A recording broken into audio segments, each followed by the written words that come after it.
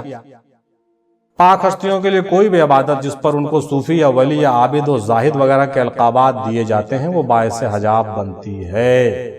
یعنی اللہ والوں کو اگر کوئی لقب آپ دیتے ہیں تو وہ ان کے لیے حجاب کا باعث ہوتا ہے۔ شرک خفی اگر مٹ جائے تو ذرا سی عبادت بھی ریاکاری میں شمار ہوتی ہے۔ ذرا سی بھی عبادت آپ کرتے ہیں وہ ریاکاری میں شمار ہو جائے گی۔ کیوں؟ کس کے لیے؟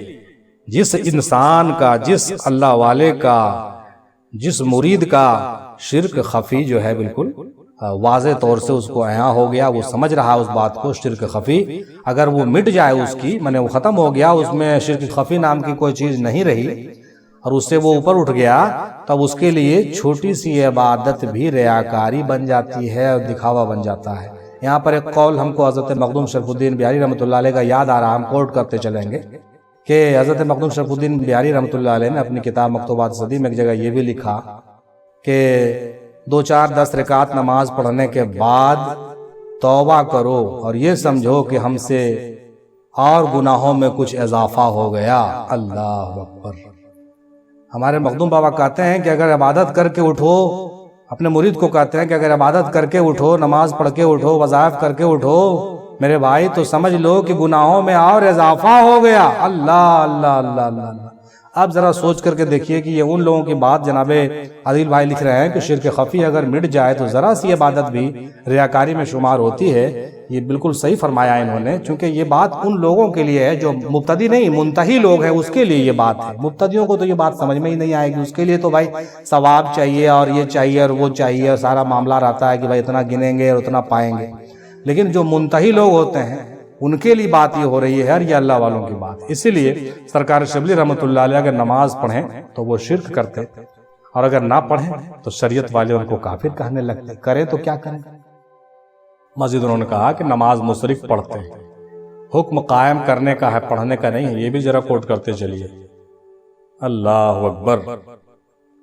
حکم قائم کرنے کا ہے، پڑھنے کا نہیں ہے۔ انہوں نے کہا صوفیوں کے لہجے میں، جب سالک تجلی الہی سے نور علی نور یعنی سراپا نور ہو جاتا ہے تو اس کی نماز نور ہے، اس کا کھانا پینا اٹھنا بیٹھنا سونا جاگنا ہر چیز نور ہے۔ سبحان اللہ۔ تو پھر اگر وہ بصری لباس یا بصری حالت میں نماز پڑھیں تو شرک ہوا۔ بصری حالت میں نماز پڑھیں تو شرک ہوا کہ اپنے مقام سے یعنی وحدانیت سے نفسانیت میں آ گئے، یعنی ان کو اس کی ضرورت پڑ گئی کہ وہ جا کر کے پھر سجدہ کریں، توبہ کریں، معافی مانگیں، دعا کریں۔ اس کی ضرورت اس کو کیسے آ گئی؟ ان کو اس کی ضرورت نہیں آتی ہے، کیونکہ وہ عالم جب احدیت میں ہوتے ہیں تو وہ اس کیفیت میں ہوتے ہیں کہ ان کو پھر نفسانیت میں لوٹنے کی ضرورت نہیں ہوتی ہے۔ البتہ اس پر غور کرنا چاہیے۔ وہی یہ کہہ رہے ہیں کہ تو پھر اگر وہ بصری لباس یا بصری حالت میں نماز پڑھیں گے عام انسان کی طرح تو شرک ہوگا کہ اپنے مقام سے یعنی وحدانیت سے نفسانیت میں آ جائیں گے، جو بڑا ہی دشوار اور بہت ہی مشکل ہے ان کے لیے۔ مگر چونکہ حفظ مراتب کے تحت نماز اس مقام کا تقاضا اور حکم ہے، تو اگر نورانیت چھوڑ کر نفسانیت کی نماز پڑھی تو شرک ہو گیا، اور اس مقام یعنی بصری مقام کے اعتبار سے نہیں پڑھی تو کفر ہو گیا صاحب، کیونکہ مقام بشریت میں نماز حضور صلی اللہ علیہ وسلم نے بھی پڑھی ہے۔ یہ بھی کوٹ کرتے چلیے۔ اب یہاں پر اس بات کو ضرور کوٹ کرتے چلیے کہ حضرت شبلی رحمۃ اللہ علیہ کا مقام رسول پاک کے مقام سے بہت نیچے بہت نیچے بہت نیچے، غلاموں کے غلاموں کے غلاموں کے غلام کی بات ہے۔ لہٰذا جب ہم رسول پاک کے زندگی کا جب مطالعہ کریں گے تو ان سے بڑا کوئی عالم احدیت میں رہنے والا، منزل وصال میں رہنے والا، مقامات فنا سے گزرنے والا کوئی نہیں، لیکن اس کے باوجود بھی انہوں نے جو ہے عالم بصریت میں نماز پڑھی بھی اور پڑھائی بھی۔ اس بات کو ضرور کوٹ کیجئے صاحب۔ تو جو حضور صلی اللہ علیہ وسلم کے اہل بیت ہیں، اصحاب ہیں اور اولیاء ہیں، حضور صلی اللہ علیہ وسلم کی طریقت نہیں چھوڑ سکتے، یقیناً نہیں چھوڑ سکتے، یعنی کسی بھی حال میں نماز سے انکار نہیں کر سکتے۔ اب وہ نبوت سے پہلے کی ہے یا بعد کی طریقت تو حضور صلی اللہ علیہ وسلم کی ہی ہے صاحب۔ تو مقام نور کے اعتبار سے پڑھنا شرک ہوا، اور مقام بصری کے اعتبار سے نہ پڑھنا کفر ہوا۔ اور یہ اللہ کی بات اور ہے، ناسمجھوں کے لیے یا محض شریعت کی روح سے دیکھنے والوں کے لیے اس میں سر کھپانا بالکل خطرہ ہے، خطرے سے بھرا ہوا ہے۔ اس قول کو اپنی سمجھ سے نہیں سمجھا جا سکتا، نہ ہی سمجھایا جا سکتا، اشارے کی بات ہے، جانے کوئی لاکھوں میں ایک۔ اشارے کی بات ہے، جانے کوئی لاکھوں میں ایک۔ جناب عظیم افضلی صاحب نے کہا کہ امام شبلی رحمۃ اللہ علیہ کے اس قول کے دو معنی ہو سکتے ہیں، ایک ظاہری اور دوسرا باطنی۔ ظاہری یہ کہ جب ہم نماز میں کھڑے ہوتے ہیں دنیا بھر کا خیالات آتا ہے، قلب حاضر ہو ہی نہیں پاتا، جیسا کہ فرمان ہے لا صلاۃ الا بحضور القلب، اس لیے وہ نماز شرک ہو۔ اور جب نماز نہیں پڑھے تو یہ کفر ہو گیا، کیونکہ نماز اللہ کو یاد کرنے کا، اللہ کا قربت حاصل کرنے کا، اس کی وحدانیت کا اقرار کرنے کا ایک ذریعہ ہے، اس کا ترک گویا کہ کفر ہے۔ اور باطنی معنی سمجھیے، سالک جب فنا فی الشیخ، فنا فی الرسول اور فنا فی اللہ کی منزل کو طے کر کے بقا باللہ کے منزل پر پہنچ جاتا ہے، پھر وہ قطرہ نہیں رہتا بلکہ دریا ہو جاتا ہے۔ وہاں وہ کس کی عبادت کرے اور کس کی نماز پڑھے، وہاں اس کا نماز پڑھنا شرک ہوگا اور اس سے انکار بھی کفر ہے، دنیا والے اسے کافر کہیں گے۔ تواریخ میں بہت سارے ایسے اولیاء اللہ ہوئے ہیں جنہوں نے نماز نہیں پڑھی، بہت سے اولیاء اللہ ایسے ہوئے جنہوں نے نمازیں ظاہری طور سے نہیں پڑھی، ظاہری طور سے انہوں نے نہیں پڑھی۔ ان میں سے ایک حضرت احمد کبیر معشوق رحمۃ اللہ علیہ کا ذکر ہے، ذکر کرنا چاہوں گا۔ لوگوں نے آپ سے کئی بار کہا مگر آپ نماز نہیں پڑھتے تھے۔ ایک روز لوگوں نے بہت ضد کیا تو آپ مان گئے، مگر فرمایا میں نماز تو پڑھوں گا مگر سورہ فاتحہ نہیں پڑھوں گا۔ پھر لوگوں نے ضد کیا کہ ایسا نہیں ہو سکتا، ایسا کیسے ہوگا کہ آپ نماز پڑھیے گا سورہ فاتحہ نہیں پڑھیے گا؟ تو آپ نے فرمایا اچھا چلو ٹھیک ہے، سورہ فاتحہ تو پڑھوں گا مگر ایاک نعبد و ایاک نستعین نہیں پڑھوں گا۔ پھر لوگوں نے ضد کیا، پھر جب آپ پڑھتے پڑھتے اب ایاک نعبد و ایاک نستعین پر پہنچے تو آپ کے پورے جسم سے جو ہے خون نکلنے لگا، خونوں کا پھوارہ چھوٹنے لگا، آپ جو ہے بالکل لہولان ہونے لگے۔ تو پھر آپ نے فرمایا کہ میں نے کہا تھا کہ میں تم جیسا نہیں ہوں، میں مثل حائضہ عورت کے ہوں، میرا نماز پڑھنا تمہارے جیسا نہیں ہے، اس لیے میں نے جو ہے یہ انکار کرتا ہوں، تم لوگوں کے ساتھ نماز نہیں پڑھتا ہوں۔ اس کا حوالہ دیکھیے فائد الفائد صفحہ نمبر 281 جلد 5 پر یہ بات خواجگان چشت نے ہست بہشت میں بیان کی ہے، وہ درج ہے، آپ دیکھ سکتے ہیں۔ اس سے پتہ چلتا ہے صاحب کہ بعض اولیاء اللہ جو ہوتے ہیں ان کی جو کیفیت ہوتی ہے وہ سب سے جدا گانا ہوتی ہے، اور آپ اپنی باتیں دوسرے سے ملا نہیں سکتے اور ان کی باتیں اپنے پر تھوپ نہیں سکتے۔ اس لیے سب کو اپنے حالات پر جینے کا، چلنے کا حق ہے، ادھیکار ہے، ان کا معاملہ ہے وہ سمجھیں، رسول پاک سمجھیں، ان کا اللہ تعالیٰ سمجھے گا، اور ہمارا معاملہ ہم اپنا ذمہ دار خود ہے۔ لہٰذا اولیاء اللہ پر انگلی اٹھانے سے پہلے ان روایات کو بھی دیکھ لینا چاہیے اور یہ نظر میں رکھنا چاہیے کہ بھائی ایسے ایسے لوگ بھی ہوئے ہیں، اور بہت سارے چیزیں جو ہے ڈھونڈنے سے اس طرح کی آپ کو ملے گی، اور جب یہ سب چیزیں آپ کے ذہن سے گزر جائے گی، آپ کے نظروں سے گزرے گی، تو پھر آپ جو ہے درویشوں پر اور ملنگوں پر اور قلندروں پر اور فقیروں پر آپ جو ہے ہنسنا چھوڑ دیں گے یقیناً۔ اب جناب سلیم اکمل صاحب کی بات سنتے ہیں۔ سوال کی حکمت کو سمجھنا بھی بہت ضروری ہے۔ حضرت امام شبلی رحمۃ اللہ علیہ نے جو بھی کہا وہ خود اپنی ذات کے تعلق سے کہا ہے۔ It is a singular statement, not plural or universal۔ یعنی جو یہ اسٹیٹمنٹ ہے یہ سنگولر کے لیے ہے، پلورل کے لیے نہیں ہے، یعنی واحد کے لیے ہے، جمع کے لیے نہیں ہے۔ انہوں نے انڈیکیٹ کیا آپ صرف اپنی بات کر رہے ہیں کہ اگر میں نے نماز پڑھی تو شرک کیا۔ پوائنٹ کو نوٹ کیجئے، ان کا بھی کہنا بہت اچھا ہے۔ انہوں نے کہا کہ آپ صرف اپنی بات کر رہے ہیں، میں نے نماز پڑھی تو شرک کیا اور نہ پڑھی تو کفر کیا، دوسروں کے لیے نہیں کر رہے ہیں۔ غور کیجئے، غور طلب ہو کہ یہ ان کا اپنا ذاتی قول ہے۔ انہوں نے ایسا نہیں کہا کہ اگر کسی نے نماز نہیں پڑھی تو اس نے شرک کیا، اور اسی طرح دوسرا پہلو بھی ذاتی طور پر کہا گیا کہ اگر نہیں پڑھی تو کفر کیا، دوسرے کے لیے نہیں کہا۔ اب دیکھتے ہیں کہ انہوں نے ذاتی طور پر ایسا کیوں کہا۔ جیسا کہ پہلے ثابت ہو چکا کہ جو اللہ کے ولی ہوتے ہیں وہاں سے اللہ کا ہی ظہور ہوتا ہے، ولی کا ہر فعل اللہ کا ہو جاتا ہے۔ ظاہری طور سے امام شبلی رحمۃ اللہ علیہ نظر آئیں گے مگر ہر کام اللہ کا ہوگا، یعنی وہاں امام شبلی ہیں ہی نہیں، امام شبلی وہاں ہے ہی نہیں، بلکہ وہاں اللہ موجود ہوتا ہے، اور اللہ پر نماز فرض نہیں ہے۔ بھلا اللہ کیسے نماز پڑھے گا اور کس کی پڑھے گا؟ اسی لیے امام شبلی رحمۃ اللہ علیہ کا ایسا کہنا بالکل درست ہے۔ غور کرنے سے ساری باتیں سمجھ میں آ جائے گی۔ اب رہا مسئلہ کفر کا۔ تو کفر کے فتوے لگانے والے لوگ ظاہر کو دیکھتے ہیں، باطن کو نہیں دیکھتے۔ جیسا کہ حدیث میں آیا ہے جس نے 3 جمعہ کی نماز ترک کی تو وہ کافر ہو گیا، ہے نا بھائی؟ حدیث میں یہ بات آئی، جس نے 3 نماز جمعہ کی ترک کی وہ کافر ہو گیا، کیونکہ وہ فتویٰ لگانے والے جو لوگ ہیں وہ ظاہری طور سے آپ کو کیلکولیٹ کر رہے ہیں، گن رہے ہیں، دیکھ رہے ہیں، اور حدیث میں یہ اس کا ذکر ملتا ہے۔ اسی لیے امام شبلی رحمۃ اللہ علیہ نے ایسا کہا کہ اگر میں نے نہیں پڑھی تو شریعت والے لوگ مجھے کافر کہیں گے۔ غرض اس میں اور بھی بہت سارے جواب ہو سکتے ہیں، ان میں سے مختصر میں نے پیش کیا ہے۔ ماشاءاللہ سبحان اللہ، بہت بہتر۔ جناب اویس غازی صاحب کی بات بھی سنتے چلتے ہیں۔ امام شبلی رحمۃ اللہ علیہ کے قول لفظ صلاۃ کا ذکر ہے، یہ کہتے ہیں کہ اس میں لفظ صلاۃ کا ذکر ہوا ہے، اور صلاۃ صلو، صلا یا صلو سب کے ایک ہی معنی ہوتے ہیں، اور صوفیہ کے نزدیک اس کے معنی وصال کے ہیں۔ صلو سے جوڑ کر کے انہوں نے وصال کو بتایا، بہت اچھا ڈائریکشن میں یہ بات کر رہے ہیں۔ وصل وہ مقام ہوتا ہے جہاں اپنے اور غیر کا ہونے کا احساس ختم ہو جاتا ہے۔ یقیناً اس کے اور بھی معنی لیے جاتے ہیں، جیسے کہ ملنا، جمع ہونا، جڑنا وغیرہ، یعنی کہ خالق سے جڑنے کا ذریعہ کا نام صلاۃ ہے، خالق سے جڑنے کا ذریعہ کا نام صلاۃ ہے۔ اور غوث اعظم فرماتے ہیں جس نے بعد وصل کے ارادہ کیا عبادت کا، اس نے شرک کیا عظیم اللہ کے ساتھ۔ غوث پاک کا قول یہ ہے کہ وصال کے بعد عبادت نہیں، عبادت وصال کے بعد شرک ہے بھائی۔ امام شبلی رحمۃ اللہ علیہ کے قول کی تصریح اس طرح ہو سکتی ہے کہ اگر میں نے صلاۃ کی واصل ہوا تو شرک کیا، یعنی اپنی خودی کو خدا میں شریک کیا۔ اللہ اکبر، اپنی خودی کو خدا میں شریک کیا، اور صلاۃ نہ کیا تو کفر کیا، یعنی خود کی حقیقت پر پردہ ڈال دیا۔ بہت خوب صاحب، کیا بات ہے۔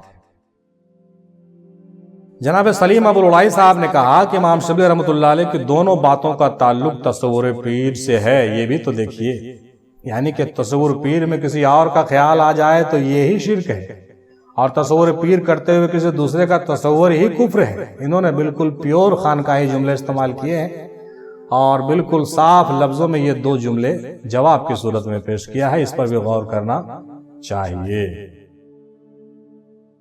جناب حامر محبوب صاحب کہتے ہیں میں کا احساس سیلف کریڈٹ ہی شرک ہے۔ میں کا جو احساس ہے کہ میں ہوں، یہ میرا ہے، یہ سیلف کریڈٹ لینا، سیلف کا کریڈٹ لینا ہی شرک ہے۔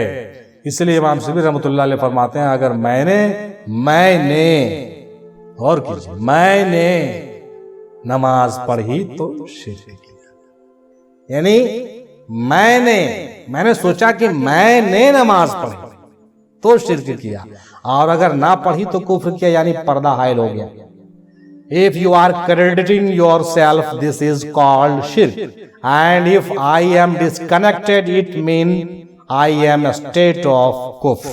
انہوں نے یہ جملے بھی لکھے ہیں، ماشاءاللہ عمدہ لکھا ہے انہوں نے۔ اب جناب غنی خان صاحب کہتے ہیں کہ امام شبلی رحمۃ اللہ علیہ کی بات کو سمجھنے کے لیے بہت ضروری ہے کہ خود کو پہچان لیا جائے کہ ہم روح ہیں یا جسم ہیں۔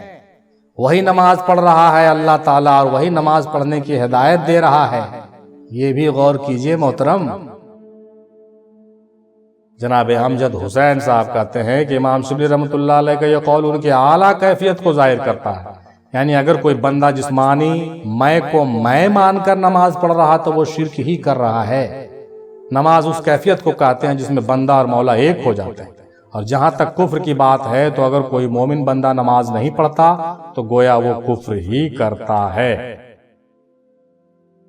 جناب سید ایوب چشتی محمودی صاحب کہتے ہیں کہ امام شبلی رحمۃ اللہ علیہ کے قول کو سمجھنے سے اصل نماز کو جاننا ضروری ہے، کیونکہ نماز سے زیادہ اہمیت جس چیز کو دیا گیا ہے وہ ہے رسول اللہ کی فرما برداری۔ حدیث مذکور ہے کہ رسول پاک نے صحابہ کو بلایا مگر وہ نماز پڑھتے تھے۔ جب نماز کو پورا کر کے آئے تو رسول پاک نے فرمایا کہ اللہ تعالیٰ فرماتا ہے سورہ انفال آیت نمبر 24 میں، اے ایمان والو جب بھی تمہیں رسول اللہ بلائیں تو تم جواب دیتے ہوئے فوراً حاضر ہو جایا کرو۔ اصل نماز کی مقصدیت اس کے اندر پوشیدہ ہے، یعنی نماز چھوڑ کر رسول پاک بلائیں تو حاضر ہو جاؤ، یعنی ترجیح کس کو دینا ہے اس بات پر غور کیجیے۔ اور اسی طرح کربلے میں امام حسین علیہ السلام نانا کے حکم کو بجا لانے کے لیے نماز قائم کیے، یہ بھی فرما برداری ہی تھی۔ یہی تو فنا فی الرسول ہے اور فنا فی اللہ کا مقام ہے۔ یعنی اصل جو مسئلہ ہے وہ فنا فی الرسول کا مسئلہ ہے، اور فنا فی الرسول کا مسئلہ تب حل ہوتا ہے جب پوری طرح سے تابع داری اور فرما برداری پر ہم بالکل مستعد رہتے ہیں، تبھی ہوتا ہے۔ اس میں یہ بات کھل کے واضح ہو جاتی ہے کہ اصل نماز ہے کیا اور کس طرح سے قائم کی جاتی ہے۔ تب یہ جملے آپ کو شبلی رحمت اللہ علیہ کے سمجھ میں آئیں گے۔ اچھا اشارہ انہوں نے دیا ہے۔ جناب صوفی محمد انور حسین قادری چشتی صاحب کہتے ہیں کہ نماز اپنے رب کی قرب حاصل کرنے کا ایک عمل ہے، اس کے ذریعے بندہ اپنے ذات سے واصل ہوتا ہے، اس لیے نماز سب سے افضل عبادت ہے اور ہر مسلمان پر فرض ہے۔ نماز کو تمام انبیاء علیہ السلام نے ادا کیا اپنے طریقے سے۔ نماز ہی مومن کی معراج ہے، لیکن نماز کے کچھ ارکان ہیں، اس کے بغیر نماز نہیں ہوتی۔ پہلا ظاہری جسم کی پاکیزگی، قلب میں رب کو حاضر ناظر جانے، پھر نیت کرے، تکبیر، شنا، سورہ فاتحہ، پھر قرآنی آیت، رکوع، سجود، قعود وغیرہ، اس طرح سے نماز پوری ہوتی ہے۔ لیکن اللہ تعالیٰ ان سے پاک ہے، پر ہم نے اپنی نماز میں شریک کیا تاکہ ان کے وسیلے سے اللہ کا قرب حاصل ہو۔ اس لیے امام شبلی رحمۃ اللہ علیہ فرماتے ہیں کہ اگر میں نے نماز پڑھی تو شرک کیا، کیونکہ بغیر شرک کے خدا نہیں ملتا۔ یعنی یہاں پہ ہم نے شرک کیا، بعض چیزوں کو ملایا ہے نماز میں، یہ بھی ایک زاویہ سوچنے کا ہے۔ امام شبلی رحمۃ اللہ علیہ فرماتے ہیں اگر نہ پڑھی تو کفر کیا، کیونکہ اللہ کے سوا کوئی معبود نہیں ہے، اللہ ہی حیات و موت کا مالک ہے اور وہی سب کا وارث ہے، تمام تعریفیں اسی کے لیے ہے۔ اس لیے اگر میں نماز میں اس کی تعریف اور حمد و ثنا کو شریک نہ کروں تو یہی کفر ہوگا۔ یعنی حقیقت کو چھپانا کفر ہے، حقیقت کو چھپانا کفر ہے، یعنی حقیقت کو چھپانا ہی کفر ہے۔ کفر کے معنی چھپانا کے ہوتے ہیں، بعض معنوں میں جھٹلانا کے بھی ہوتے ہیں۔ سب سے بڑا کفر اللہ کی ذات ہے، کیونکہ اللہ تعالیٰ نے فرمایا کنتو کنزن مخفیا، یہ سب سے بڑا کفر ہے جو اللہ کی ذات ہے، جو چھپا ہوا خزانہ ہے۔ میں ایک چھپا ہوا خزانہ تھا، میں نے چاہا کہ پہچانا جاؤں، اس لیے میں نے کائنات کو خلق کیا۔ یہ کہہ رہے ہیں کہ کنتو کنزن مخفیہ تو خود ایک کفر ہے بھائی صاحب، اس پر دھیان کیوں نہیں جاتا؟ اللہ اکبر۔ آئیے جناب منور شاہ وارثی صاحب کی بات دیکھتے ہیں۔ انہوں نے کہا تصور مرشد میں کسی اور کا تصور شرک کہلاتا ہے۔ انہوں نے بھی خانقاہی آمیزش کے ساتھ اپنے جملے کو پیش کیا اور ایک عام فہم انسان کو خانقاہی طریقے سے سمجھانے کی کوشش کرتے ہیں۔ کہا کہ تصور مرشد میں کسی اور کا تصور شرک کہلاتا ہے اور مرشد کے نقش قدم کو چھوڑ دینا ہی حقیقت میں کفر ہے۔ تصور مرشد میں کسی اور کا تصور نہیں کریے ورنہ شرک ہوگا، اور مرشد کے نقش قدم کو اگر آپ چھوڑ دیں گے تو کافر ہو جائیں گے۔ ماشاءاللہ۔ دیکھیے ہمارے گروپ کے اسکالرز حضرات، صوفیہ کرام، پیر اعظام اور ہمارے طالبین حضرات، طلباء حضرات اور جو اسکالر جو غور و فکر کرنے والے ہیں، مرکز افضلیہ کے مدبر ہستیاں جو ہمارے ساتھ جڑی ہوئی رہتی ہیں، ان سب کے جوابات جب مختلف طریقے سے آتے ہیں تو ایک تقابلی بیان آپ تلک پہنچتا ہے اور ہم تلک پہنچتا ہے، تو اس سے سب سے پہلے تو بہت نئے نئے زاویے سے اس موضوع پر ہم باتوں کو سمجھتے ہیں، پھر جب ہم اس کو بیان کرتے ہیں تو آپ بھی ان باتوں کو ہر زاویے سے سمجھتے ہیں، تو آپ کا جو خیال ہے بالکل وسیع ہوتا ہے اور آپ کو باتیں زیادہ سمجھ میں آتی ہیں۔ اور یہی وجہ ہے کہ آج جو ہے ہمارے تحقیقی اور تفصیلی بیان کو لوگ بہت زیادہ پیار کے ساتھ، دلجوئی کے ساتھ پسند کرتے ہیں اور لوگوں کو شیئر کرتے ہیں، کیونکہ وضاحتوں کے ساتھ مختلف خانقاہوں کے حوالے سے اور مختلف لوگوں اور مختلف بزرگوں کے باتوں کے توسل سے ایک ٹاپک کو ہم لوگ ڈسکس کرتے ہیں جو آج کے ڈیٹ میں بہت نایاب ہے۔ یہ دادا میم ہندی سرکار شاہ افضل رحمۃ اللہ علیہ کا کرم اور روحانی فیض ہے کہ جس کے ذریعے سے ہم لوگ اس پلیٹ فارم پر اتنا موضوع پر بات کر لیتے ہیں، اور ان کا ہی روحانی تسلط ہے کہ ہم کچھ سیکھتے بھی ہیں اور ہمارے ذریعے سے دوسرے لوگوں کو بھی کچھ علم کا فیضان پہنچتا ہے۔ یہ بہت ہی شکر گزاری کا مسئلہ ہے۔ یہ دادا حضور کا کرم ہے، صوفیہ اکرام کا بہت بڑا نگاہ ہے ہم پر، تمام اولیاء اللہ کا، اس گروپ والے تمام ہستیوں پر بھی، اور ان بزرگوں کا بھی جن بزرگوں سے جڑے ہوئے یہ لوگ ہیں، ان تمام پیر اور ان تمام مرشدان اکمل جو ہیں، مرشدان کاملین جو ہیں، ان کے فیض و برکات کا جو پھل ہے وہ ہم لوگ سب آج بانٹ کے کھا رہے ہیں، ماشاءاللہ سبحان اللہ۔ آئیے تھوڑا سا اور آگے بڑھتے ہیں، کچھ اور بھائیوں کی بات کو اسی موضوع کے حوالے سے سنتے چلتے ہیں تاکہ اور کچھ باتیں وضاحت کے ساتھ کھل کے سامنے آ جائیں۔ جناب سلیم اکمل صاحب کہتے ہیں کہ اللہ کے سوا کوئی عبادت کے لائق نہیں۔ اس کا ایک پہلو یہ ہوا کہ عبادت صرف اللہ ہی کر سکتا ہے، بندہ نہیں۔ اللہ اکبر، جب بندہ سے اللہ ظہور میں آتا ہے تب بندہ بندہ نہیں رہتا، تو اس کیفیت میں اگر وہ نماز پڑھتا ہے تو وہ ذات الہی میں شرک کرتا ہے، یعنی جب بندہ میں اللہ کا ظہور ہوتا ہے تو بندہ فنا ہو جاتا ہے، بندہ رہتا ہی نہیں تو شرک کیسے ہوگا؟ امام شبلی رحمۃ اللہ علیہ نے اس کیفیت کو سمجھانے کے لیے شرک کی بات کی ہے، ورنہ اس کیفیت میں شرک کی گنجائش نہیں ہے۔ اس کیفیت میں جا کر اگر وہ نماز نہ پڑھے تو لوگ اسے کافر کہیں گے، جبکہ حقیقت میں وہ کفر اور شرک سے پاک ہو چکا ہوتا ہے۔ ماشاءاللہ۔ جناب صوفی شرف الدین ندیمی ابو العلائی صاحب کہتے ہیں کہ حضور بولی شاہ قلندر رحمۃ اللہ علیہ نے کہا کہ کلمہ میں بھی شرک ہے۔ غور کیجیے، کلمہ میں بھی شرک ہے، کس نے کہا؟ حضرت ابو علی شاہ قلندر نے کہا۔ امام سبیل رحمۃ اللہ نے فرمایا اگر میں نے نماز پڑھی تو شرک کیا، نہ پڑھی تو کفر کیا، یعنی ایسی نماز پڑھنا شرک ہے جس میں غیر کا خیال موجود ہو اور جان بوجھ کر اس کو چھپانا کفر ہے۔ سورہ فاتحہ میں 7 بت کا ذکر ہے صاحب، یہ 7 منزل سے تعلق رکھتا ہے، یہ بڑے حجابات میں سے ہیں۔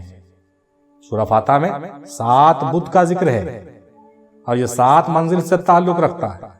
مسجد رونق وجود کے تعلق سے کچھ باتیں اس پر کی جا چکی ہیں پہلے بھی، آپ دوسرے آڈیو کلپ میں آپ نے سنا بھی ہوگا، دوسرے موضوعات پر آپ نے جناب صوفی شرف الدین ندیمی ابو العلائی صاحب قبلہ کی اس موضوع پر وضاحت کے ساتھ بیان آپ نے وجود کے حوالے سے سنا ہوگا۔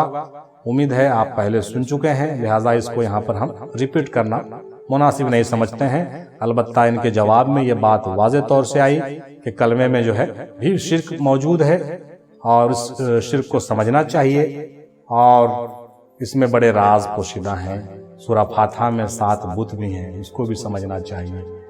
یہ تمام بت اور شرک کو سمجھنے کے لیے جو ہے اپنے مرشد کامل سے رابطہ کریں اور پرائیویٹلی ان سے بات کریں تو زیادہ کھل کر کے باتیں آپ کو اور سمجھ میں آئے گی۔ ہم دعوت تعلیم دیتے ہیں ان تمام پیر بھائیوں کو اور تمام مریدوں کو، ان موضوعات پر اپنے پیر سے ضرور ڈسکس کریں، اور پھر کچھ نئی باتیں جو بھی آپ سیکھیں سمجھیں ضرور پھر ہم لوگوں کو گروپ میں بھی شیئر کریں۔ جو بتلانے کے لائق ہو، جو چھپانے کے لائق ہو اس کو آپ نہیں بیان کریں، لیکن جو بتانے لائق ہو وہ ضرور شیئر کریں تاکہ ہم لوگ بھی اس سے مستفیض ہو سکیں۔ جناب صوفی عبد الواحد قلندری صاحب کہتے ہیں کہ امام شبلی رحمۃ اللہ علیہ کا قول یہ معاملہ کاملین کا ہے، اس کو دلیل بنا کر نماز ترک کرنا عوام الناس کے لیے غلط ہوگا۔ جب تک ہم اس مقام پر نہیں پہنچ جاتے نماز ہمارے لیے ضروری ہے۔ کشف المحجوب صفحہ نمبر 236 پر حضرت باعث البستامی رحمۃ اللہ علیہ فرماتے ہیں کہ ایک دفعہ میں مکہ معظمہ گیا تو صرف بیت اللہ نظر آیا، میں نے کہا حج مقبول نہیں ہوا، اس لیے کہ ایسے پتھر میں نے بہت دیکھے ہیں۔ پھر دوبارہ گیا تو بیت اللہ بھی دیکھا اور رب جل جلالہ کو بھی پایا۔ میں نے کہا ابھی حقیقت توحید منکشف نہیں ہوئی ہے، اس لیے کہ قدیم کے ساتھ حادث بھی نظر آ رہا ہے۔ تیسری بار گیا تو تمام جلوہ خداوندی نظر آیا، بیت اللہ نہیں تھا، بیت اللہ نہیں تھا تو غیب سے ندا آئی، اے بایزید تو اگر اپنے آپ کو بھی نہ دیکھتا تو خواہ تمام عالم دیکھتا مگر مشرک نہ ہوتا، اور جب کہ تو تمام عالم کو میرے ساتھ نہیں دیکھتا مگر اپنے کو دیکھ رہا ہے تو مشرک ہے۔ میں نے فوراً توبہ کی اور توبہ کرنے سے بھی توبہ کی۔ اللہ اکبر، یہ بات جو ہے بہت ہی گہری اور بہت ہی اندرونی ہے۔ میں نے توبہ کی اور پھر توبہ کرنے سے بھی توبہ کی، اس لیے کہ توبہ کرنے والا حادث ہو کر اپنا وجود مان رہا ہے تبھی تو توبہ کر رہا ہے۔ اللہ اکبر۔ دیوبندی کی کتاب مولانا زکریا کاندھلوی کی کتاب فضائل حج فضائل اعمال میں صفحہ نمبر 93 میں ہے کہ بعض لوگ ایسے ہوتے ہیں کہ کعبہ خود ان کی زیارت کو جاتا ہے۔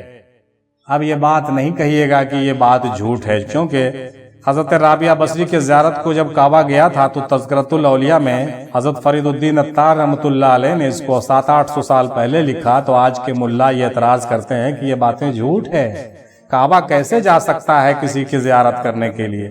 اب لیجئے کہاں جائیے گا، آج کے زمانے میں ماڈرن ایج کی کتابیں بھی شائع ہیں، آپ دیکھ لیجئے صفحہ نمبر 93 پر مولانا زکریا کاندھلوی کی کتاب فضائل حج اور فضائل اعمال میں بھی یہ بات آپ کو مل جائے گی، جو ان حضرات کی کتاب ہے جن کے عقائد ہم لوگوں سے مختلف ہوتے ہیں، میرا مراد دیوبندیوں سے ہے، جس میں انہوں نے صاف جملے کہا کہ بعض لوگ ایسے ہوتے ہیں کہ کعبہ خود ان کی زیارت کو جاتا ہے۔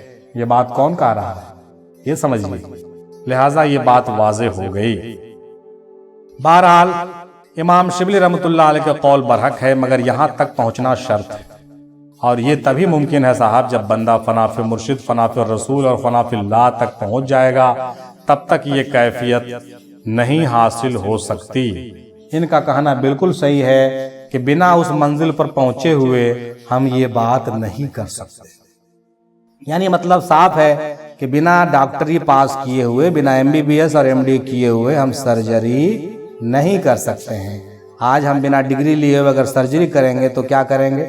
غلط ہی کریں گے، اور کہاں کاٹنے کا کہاں کاٹ دیں گے، جو چیرنے کا وہاں نہیں چیریں گے۔ یہی ہوتا ہے آج کے جو نام نہاد کے صوفی ہیں، معذرت چاہتا ہوں، جو نام نہاد کے صوفی ہوتے ہیں، نام نہاد کے پیر ہوتے ہیں، جن کو منزل سلوک کا سین پتہ نہیں، جو اپنے منزلوں کو طے ہی نہیں کیے اور نہ ان تمام چیزوں سے گزرے ہیں، نہ ان کو کسی کاملین کی صحبت نصیب ہوئی ہے، اور وہ آج وہ جو ہے اگر اس طرح کی بات کریں اور انالحق کا دعویٰ کریں اور نماز کو ترک کر دیں اور اس طرح کی بات کریں جو حضرت امام شبلی جیسے لوگ کرتے تھے، تو یہ وہی بات ہو گئی جس کو ہم لوگ ہندی میں کہتے ہیں بہار میں کہ یہ مونگ مسور کی دال، یعنی چھوٹی منہ بڑی بات۔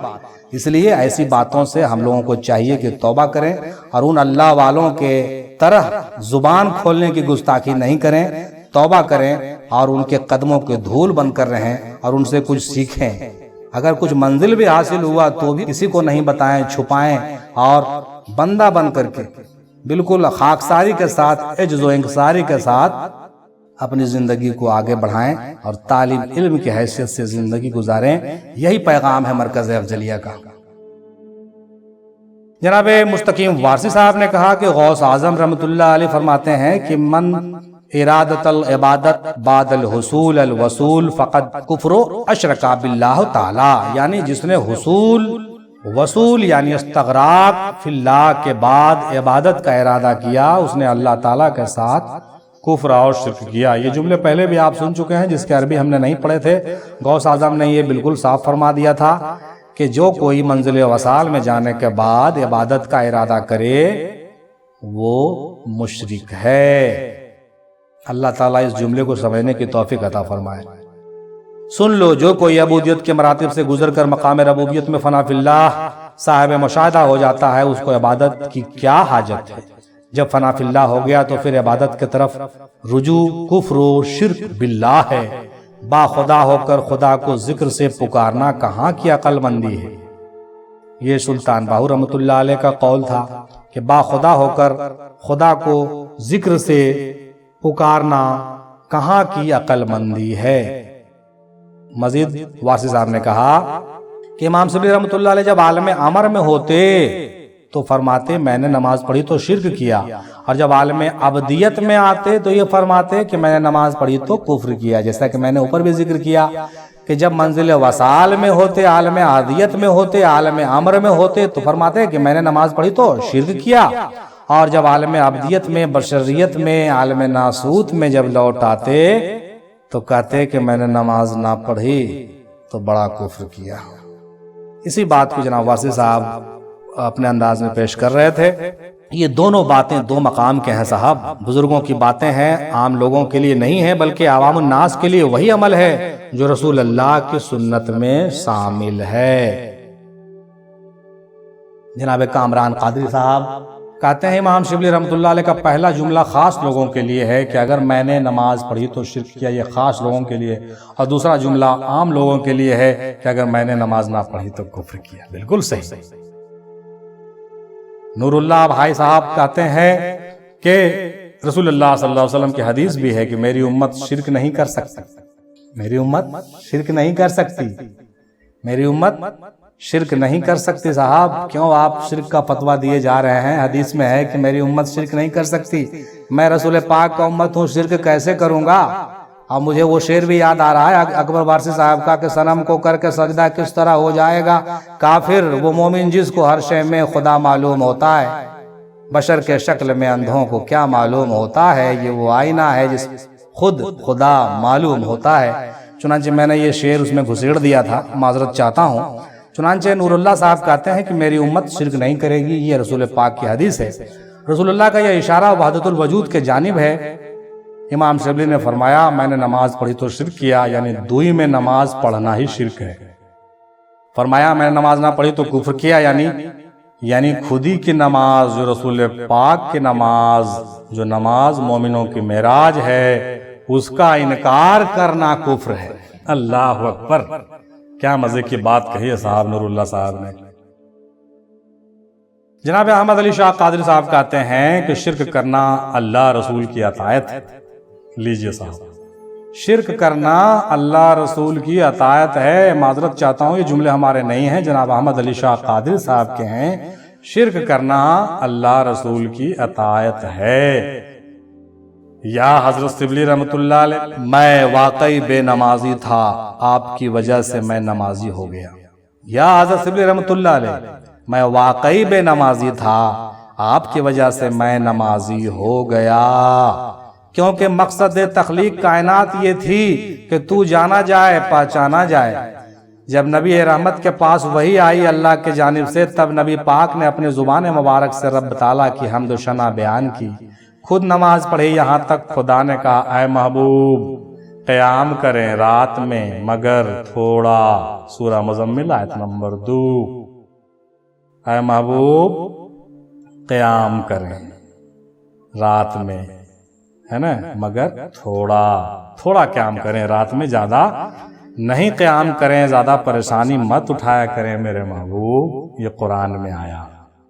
اور جب آپ صلی اللہ علیہ وسلم آرام فرماتے ہیں تو آپ کا قلب جاگتا تھا اور ذکر میں مصروف رہتا تھا۔ آپ نے ہمیشہ خدا کو اپنا شریک بنایا اور شرک کیا۔ اللہ اکبر، آپ نے ہمیشہ خدا کو اپنا شریک بنایا اور شرک کیا، اور دیدار خداوندی کے بعد آپ نے کہا من رانی فقد را الحق، جس نے مجھے دیکھا اس نے خدا کو دیکھا۔ امید ہے کہ شرک اور کفر کی بات اچھے سے سمجھ میں آ رہی ہوگی۔ اس لیے میرے آقا کا نام محمد صلی اللہ علیہ وسلم ہے، جس کا مطلب ہمیشہ تعریف کیا گیا، کیونکہ انہوں نے خدا کی تعریف کی اور خدا نے ان کی تعریف کی۔ ورفعنا لکا ذکرک، اے محبوب ہم نے آپ کا ذکر بلند فرمایا۔ اور خود اس نے سلام بھیج کر فرشتوں کو حکم دیا اور ایمان والوں کو بھی حکم دیا، اے ایمان والو تم بھی صلات بھیجو نبی پر اور ان کے آل پر۔ ان اللہ ملائکتہ یصلون علی النبی یا ایھا الذین آمنوا صلوا علیہ وسلموا تسلیما۔ اللہم صلی علی سیدنا محمد وعلی سیدنا محمد صلاۃ و سلام علیک یا رسول اللہ۔ اسی طرح اپنی تعریف کے ساتھ اپنے محبوب کی شان و شوکت اور تعریف بیان کر کے اس نے اپنا شریک بنایا اور شرک کیا۔ کوٹ کیجئے اس جملے کو، اسی طرح اپنی تعریف کے ساتھ اپنے محبوب کی شان و شوکت اور تعریف بیان کر کے اس نے اپنا شریک بنایا۔ اب بتائیے اللہ تعالیٰ نے شرک کیا کہ نہیں کیا؟ نبی کریم صلی اللہ علیہ وسلم نے کہا اللہ کو شریک کرو، اور اللہ نے کہا نبی کو شریک کرو۔ لیجئے صاحب، اللہ نے بھی شرک کیا اور نبی نے بھی شرک کیا، ثابت ہوا کہ نہیں ہوا؟ آپ ہی بتائیے۔ اسی طرح میں مشرک بن گیا ورنہ کافر ہو جاتا۔ ماشاءاللہ، کیا کہنے ہیں صاحب، آپ پر بھی کفر کے فتوے آنے والے ہیں جناب، آپ بہت احتیاط رکھیے گا۔ جناب اظہر الدین صاحب کہتے ہیں کہ جو انسان خود کی پہچان نہیں کرتا وہی انسان شرک کرتا ہے اور کفر کرتا ہے، اس سے کامل مرشد ہی انسان کو نکال سکتا ہے، یعنی اس شرک اور کفر سے کامل مرشد نکال لے جاتا ہے اور وہ پار کر دیتا ہے، ورنہ ایسا ہی شرک اور کفر کے دلدل میں پھنسے رہے، ادھر سے نکلے ادھر گئے، ادھر سے نکلے ادھر گئے۔ حضرت ابوبکر شبلی رحمۃ اللہ علیہ بہت چھپی ہوئی بات کہی ہے، بہت مزے کی بات کہی ہے۔ صوفی انور حسین چشتی قادری صاحب کہتے ہیں حضرت امام شبلی رحمۃ اللہ علیہ ایمان کا خلاصہ کیا ہے، ایمان کا خلاصہ کیا انہوں نے، کیونکہ نماز اس پر فرض ہے جس نے ایمان لایا، اور ایمان کلمہ لا الہ الا اللہ محمد رسول اللہ ہے، اور اس کلمے میں اللہ تعالیٰ نے اپنے نام کے ساتھ رسول اللہ کے نام مبارک کو شریک کیا۔ اگر ایسے دیکھا جائے تو ایمان کی بنیاد میں ہی شرک موجود ہے۔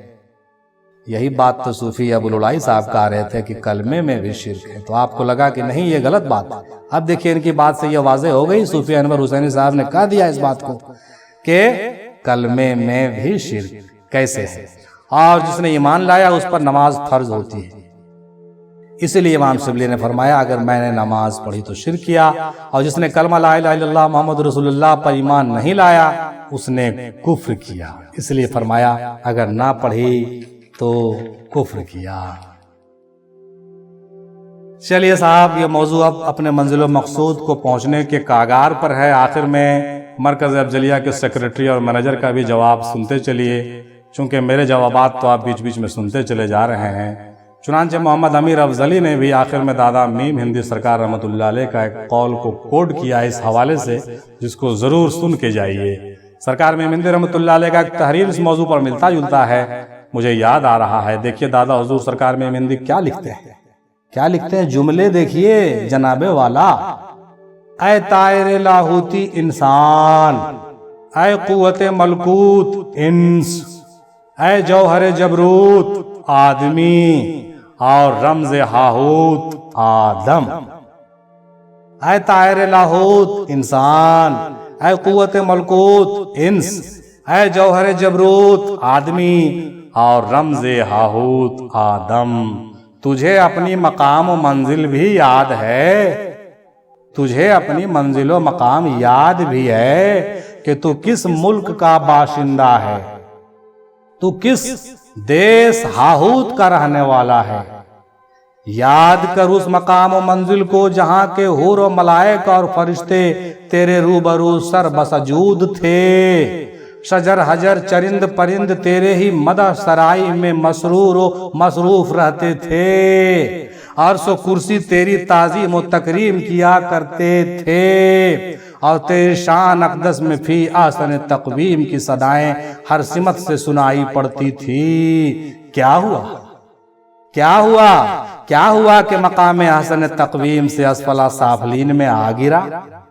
ارے کیا ہوا کہ مقام حسن تقویم سے اسفل سافلین میں آ گرا؟